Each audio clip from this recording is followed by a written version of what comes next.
May tambala na! At eto na sila, ang nag-iisang masugid na tagahanga ni Nicole Yala, Chris Chuper! Kasama ang nag-iisang die-hard fan ni Chris Chuper, Nicole Yala! Mula sa Mahiwagang Burnay, ang kwento.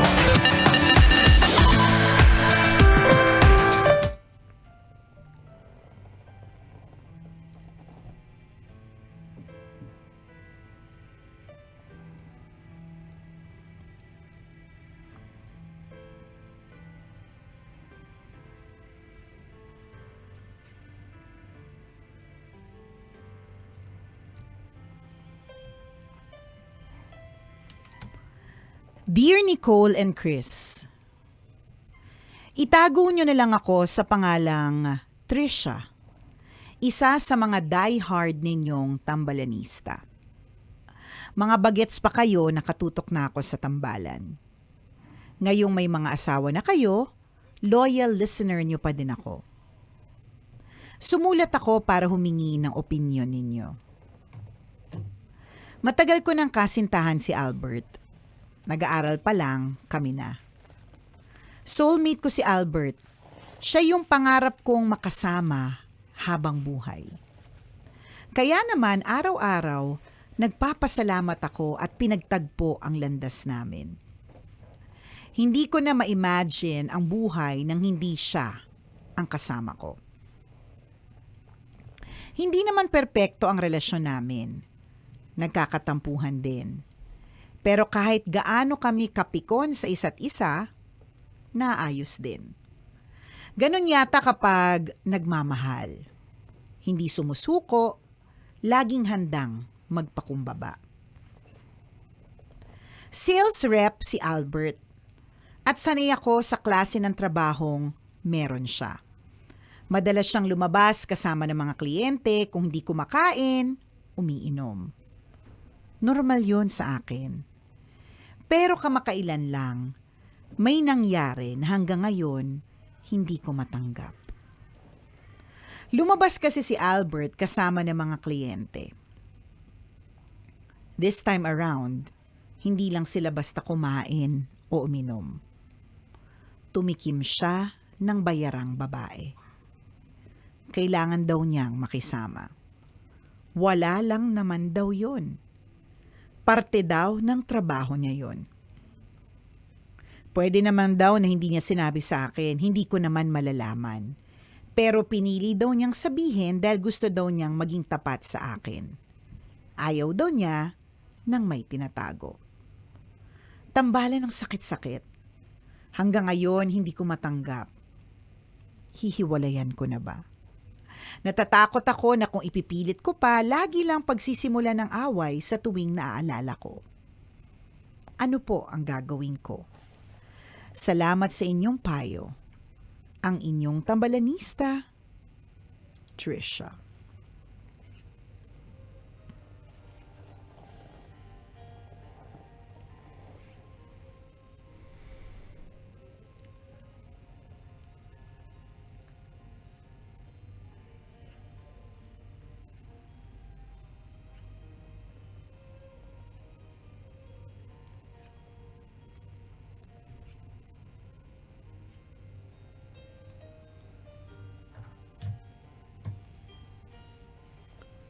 Ayan. Alam mo, partner, sa palagi ko sa paraan ng pananalita ni Trisha dun sa bandang dulo ng kwento ng Mahiwagang Burnay, alam niya na yung gagawin niya. Syempre, binild up mo lang kung gaano ka bongga, gaano ka bait, kung gaano ka swerte, kung gaano ka blessed ka, ganun kay Albert. Kaya syempre, yun yung parang feeling mo, hindi mo ma-let go, 'di ba? Kaya lang, ramdam ko lang, partner, na alam niya naman yung gagawin niya. Kilala niya yung kanyang sarili.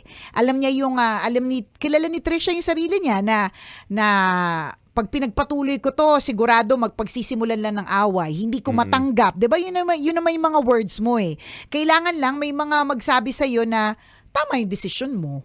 'Di ba? Yun. So kung magbabase lang din ako sa parang naging topic natin to Kahapon. kahapon, 'di ba? Kung magbabase lang din ako sa yung ganyang klase ng cheating, tapos dun sa how you are reacting right now, 'di ba? Na parang hindi mo talaga carry, ganon. Ako, ang sasabihin ko talaga, hindi lang si Albert ang nag-iisang lalaki sa mundo. Yun lang. 'Di ba? Ngayon na again, kahit ano namang sabihin ko o sabihin ni partner, 'di ba? Nasa sayo pa rin kasi ikaw naman din talaga yung nakakaalam ng buong pagkatao ni Albert, Yes. 'di ba? Parang Lahat ng detalye. oo, lahat ng detalye, mapapatawad ba? Pero yung naiinis lang ako dun sa part na para lang mabawasan yung kasalanan. Buti nga sinabi ko may ganon. Naiinis ako dun sa part na yun. Medyo inis talaga ako sa mga cheaters Kaya parang hindi ako yung tamang kausapin tungkol dito. Kasi again, ano na ako kagad parang it's a no for me. 'Di ba? Wala nang forgive. Ganon. For me it's a no for me. Pero again, may mga iba na kayang magtiis, kayang magpatawad at kalimutan ng lahat. 'Di ba? Totoo yun. Depende sa tao, depende sa sitwasyon. It's really up to you, Trish. Correct. Ulitin lang natin, ikaw yung nakakaalam ng buong Correct. sitwasyon. Ano ba yung mas matimbang sa'yo? Yung nagawang kasalanan o yung kabutihang nagawa ng tao? Na madami naman. Kung ngayon, Oo. kung gusto mo pa ng karagdagang detalye, pakinggan ang episode kahapon. Yan. Para hindi Para na hindi namin na- uulitin Oo, yung kasi sinabi namin ulit kahapon. lang Almost the same case Sa kasi. true, oo, correct. Oo. So halos parehas lang. So refer to yesterday's Mahiwagang Burnay segment. Para hindi na kami napapagod. Oo, para Yun din naman yun Para iba na lang yung pag-usapan natin today. Hindi, pero hindi madali yan, Trish, ha? Hindi naman talaga madaling tanggapin. Pero gusto ko lang malaman, no, na, to confirm again, sila ba? Sila. Oo, together. Okay, so Magjowa. sila. Soulmates kayo. Oo, yun yung sabi niya, soulmates, ganyan. Every day she's so, ano yung sabi niya? Every day she's so blessed. Yung matagal ko ng kasintahan si Albert. Okay, so- Nag-aaral pa lang sila na. Kaya, syempre siguro, partner, yung hindi ganun kadali yung pagle-let go kasi 'di ba, partner, yung sinabi mo nga, 'di ba, alin ba yung mas matimbang? Yung Isang kasalanang beses, nagawa? isang beses na nagkamali o yung maraming taon together na pinatunayan niyang mahal ka niya, 'di ba? Mga ganun. Totoo yun. Kaya kahit na parang naaaning-aning siya, feeling niya magsisimula ng away, nagtatanong pa rin siya. 'Di ba? Kasi nga in her heart, parang gusto pa rin patawarin, 'di ba? May ganun, 'di ba? What if ano lang. So depende talaga tumitingin tayo sa napakaraming angulo. What if kunyari part, tingnan ko lang din yung opinion mo. Magjowa tayo. Tapos lumabas kami nung magkaka-opisina. Kagaya nung ginawa natin ng team building sa Los Baños. Sa Los Baños kasi po talaga may Oo. naganap Siyempre, niyaya kami ng mga boss Sabi niya, tara, punta tayo dito, boys night out. May Yan. ganung tawag noon. So pumunta kami sa isang patay sindi. Para sa tagdagdag kaalaman ng lahat, this is a true story. Based on a true story. Diba? What if ganun yung senaryo? So ikaw si Trisha. si Trisha. Tapos ako yung boyfriend mo. Tapos pumunta kami ng mga boss namin doon sa Patay Sindi, sa pinuntahan natin ang akala mo nagti-team building kami. Which is actually team building May team naman building talaga. na merong Kaya on lang may the side. trip. Oo. Na natakot din yung mga nandun sa Patay Sindi kasi ang dala ninyong sasakyan nakalagay Media. DZRH Media. Ang laki-laki media. So yung mga babae sa labas nagpasukan. May media. Akala may coverage na mangyayari. Akala may raid. Ang hindi nila alam, ay mag-enjoy. So yung mga boss namin, lahat ng lalaking DJ, binigyan. Ay, joke lang pala, this is not a true story. Hindi pala. Binigyan. Hindi po to true story, ha? Kasi baka nakikinig po yung mga asawa ng mga DJs. Sabi ng friend ko. Correct, diba? Yan. naman ang laging sabi naman natin kanina, what if? What if? Oo. Tama. Kung hindi kayo naniniwala, Oo. balikan nyo po yung unang first few minutes of this segment. Sabi ng friend ko. Diba? So, tara, pasok tayo dito, magiinuman tayo. Maya-maya, yung boss nagtawag. Maraming babae. Ilan kayo dito? Again, mga kabisyo, this is not a true story. Binibigyan linaw lang po. Napahamak na ako sa ganyan dati, partner. Hanggang ngayon, hindi ko makalimutan nung pinagalitan ako ng misis. Kasi ikaw Oo, nagpasimuno. hindi ako nagpasimuno. Akala ko ikaw nag-organize Hindi ako nag-organize. Kwento ko ikaw lang. yung nagtago ng kwento. Ako yung nag-reveal ng kwento. Sa daldal ko kasi to eh. Sabi nga ng friend ko. Oo. So ganun yung nangyari. May ka-table na babae. Tapos syempre, susulitin yun. Binayaran mo eh. Ay, ganun. Tapos, sige, makikinig lang kami. Binayaran mo eh. Because, ito naman So may kwento. May Oo. kwentong naganap. May- As per Tricia's term, may tinikman. na babaeng bayaran. Oo. Na para dun sa... Hinalikan sa labi. Oo, Ganon ganon, ang dating. ganon. Oo. Oo. Ngayon, nakarating sa'yo. Na si Chuper, nakipaghalikan. Nakarating talaga siya sa akin. But this is not a true story. Tsaka I'm not the girlfriend. At nung time na yung single si Chuper, but not a true story, ha? Hindi po tatunay na story. So what is your opinion? Ay, parehas pa rin. Ayaw mo talaga? Oo. Kasi hindi Hindi naman... mo aawayin yung boss namin. Kayo na turing ng Hindi, mga boss kayo. Aawayin ko ng ano ba yung professional way ng pag-aaway? Idadaan ko sa HR. May memo. Oo, idadaan Ganon. ko sa HR. Kukunin ko yung sisiguraduhin ko na yung HR babae na naloko na dati. Para mas siguradong relate na relate. para siguradong kakampi ko siya. Ganon, para Oo. matsugi na silang lahat sa trabaho. Hindi, ako ang sasabihin ko diyan. Makikipaghiwalay ka na ulit. Na Oo, agad. Oo, kasi ang magiging opinion ko dyan, partner, kunyari, ikaw yung sasabihin ko sa'yo. Kasi wala akong magagawa, boss ko kasi nagutos diba? O so pag sinabi ng boss mo na kumain ka ng tae, kakain ka. Ay, ibang tikim yun. Parehas lang yun. Uy, na hindi, utos ng boss. Hindi, parehas lang madumi. Parehas na utos. Parehas madumi at parehas Pero utos. magkaiba. Oo. Diba, pero Magkaibang putahe. Hindi, kasi tingnan mo, partner, yun naman yung magiging Putahe. rason mo eh, diba? Oo, Anong oo. gagawin ko? Pa-victim pa? Anong gagawin ko? Parang itong jowa ni Oo, Trish. oo, oo. Anong gagawin ko? Nakikisama lang ako. Yun nga yung yung tanong ko pabalik. So pag sinabi sa'yo na tumalong ka ng building, gagawin mo kasi gusto mong makisama. Diba? Iba yun. O, tingnan mo. So, ibig sabihin, hindi tama yung pagrason. Diba? So, na sinabi. At saka maiisip ko dito, di ang hina mo nila lang. Basta sinabi sa'yo, ano ka, 43 ka na? May peer pressure pa rin? Ano 16? Parang medyo gets ko kung medyo 16 years old na hindi pa nag-develop yung brain. Diba? So, ang decision mo dito, Ay, no pa din. hiwalay na. Oo. O, what Again, if- that's it. That's me, ha? Oo, Kasi nga, iba ng perspective. Kasi yung iba naman pwedeng ang perspective nila doon is sa bagay, kung ako din yung nandun, baka ganun din yung gawin ko, di ba? Oo, Parang oo. ganun. Di ba? Kasi ako, partner, hindi ko kasi yun gagawin kahit magkapilitan. 'Di ba? Kahit na sabihin na lang, 5 minutes, walang mali siya. Kahit nakainom na ako, alam ko pa rin hindi dapat. Mabuti kung gano'n. Kaya hindi ko siya gagawin, 'di ba? So dapat hindi rin gawin ng partner. So iba-iba ng Ganon. perspective. What if? Ano na naman true story na naman ba to? Christmas party naman. Kaya alam niyo po yung mga team building na yan, medyo magduda po kayo kapag may mga kasama po yung Sabi, ang usapan, Christmas party. Yung pala. Pag nasa Christmas party, pupunta kasi nagpa-reserve ng room. Yan. Yan. Tapos pagdating sa room, may bird cage. Ay, nako, may bird cage. Tapos pagpasok namin. May mga paibon.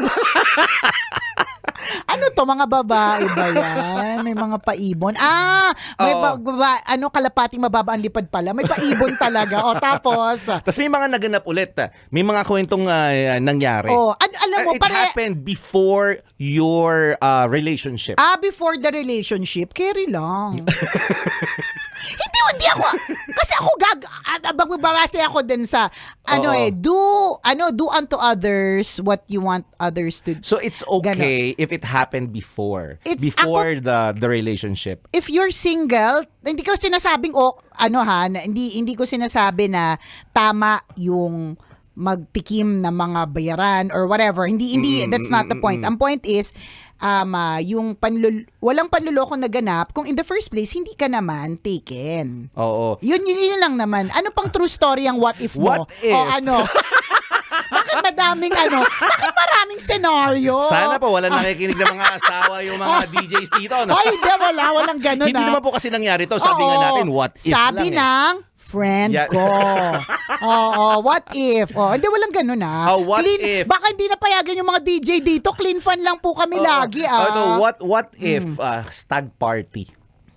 Stag party. Yan. Tapos, syempre, Ayoko niyan kayo, Oo. di ba? Marami na naghiwalay niyan, hindi natuloy yung kasal dahil nasa Tapos, nangyari syempre, sa stag. nagkahawakan, Oo. sinayawan, di ba? Yan. Inupuan. Yan. Mga ganun. Tapos, nakarating sa'yo. Yan. Anong magiging decision mo? Nakarating, inupuan. Nicole, inupuan. May damit wala. Tinutukan. May damit wala. May may... Ano magiging decision mo? Teka, depende sa kung anong ginawa ko rin nung bridal shower namin. Kung nagpatutok din ako. That's another scenario. That's the next scenario actually. The fourth case. The fourth scenario. Stag party muna. Namamaya yung bridal shower. Kung makikipag-iwalay. Oo. Ay- Nalaman mo ganun yung kwento, hinalikan. Kasi ang sabi ng mga mga groomsmen, sabi niya, kailangan, "Pre, last last na na to." to. Oo, Ganun. kasi kapag kinasal ka na, hindi na mangyayari to. Doon ka na, sa solo ka na doon sa babae mo. Ganon. What if nakarating sa'yo? Yan. Yung taong pakakasalan mo next week nakipaghalikan doon sa kinuha nilang babae. Stag party. Nasasabihin, wala lang naman. Kasi stag party. Oo. Hindi pa rin. No pa rin. No pa rin. Tigil ang kasal. Yan. Postpone depende. ang kasal. Kung ako yung nagbayad ng kasal, wait. Tsaka kung alam ko yung mga ninong at ninang medyo yayamanin, wait lang Kasi marami kikitain Oo nga pagkatapos medyo sayang din. so, depende sa sitwasyon. Yes, yun na sinasabi natin, Tricia. Iba't-iba kasi talaga yan. Iba. So, ikaw yung nakakaalam ng buong detalye. Ikaw yung nakakakilala doon sa kalooban, katangian ng boyfriend mo. Yan. So, doon magbabase kung hanggang saan mo kayang i-let go yung tao or doon ka din magbabase hanggang saan mo pwedeng patawarin yung tao. Mag-vary. It's your At saka, decision. tsaka depende sa values mo. Yes. 'Di ba? Ay i-ano natin to, partner. I-podcast natin itong Doon na ba i-reveal kung sino-sino mga involved? Sa podcast na ito i-reveal kung sinong mga empleyado ang involved. Charot. At kung sino yung boss na may pakana ng lahat ng to? Charot, di ba? Anong sasakyan dala namin? Pati plate number, Correct. i-reveal namin. Buti na lang yung coaching yun, nabenta na. Charot. I-podcast natin to. Kailangan pa bang i-memorize yan?